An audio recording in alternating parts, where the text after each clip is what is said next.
Le Rwanda et le Congo vont-ils enfin faire la paix? Les deux pays viennent de signer un accord à Washington pour mettre fin à un conflit qui a tué 6 millions de personnes selon les estimations.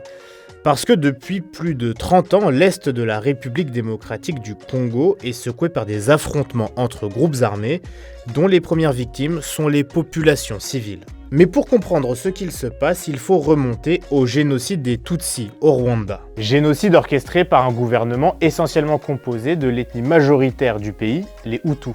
800 000 morts en 3 mois. Et à cette époque, pour stopper les massacres, une rébellion renverse le gouvernement. Environ 2 millions de personnes fuient vers la RDC. Parmi elles, des populations Hutus, mais aussi des génocidaires. Ce sont eux qui fondent les FDLR, un groupe armé qui veut renverser le nouveau pouvoir rwandais et qui s'en prend aux Tutsis congolais. Et c'est notamment en défense de ces Tutsis qu'est créé un autre groupe armé, le M23, soutenu par le Rwanda.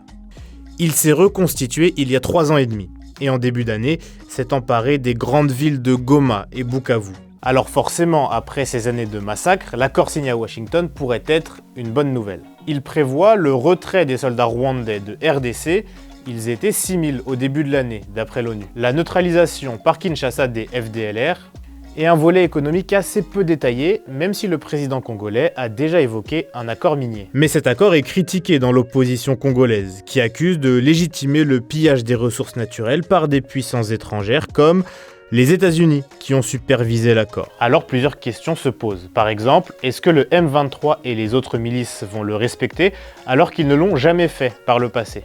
D'autant plus que le M23 et ses agissements ne sont pas explicitement mentionnés dans l'accord.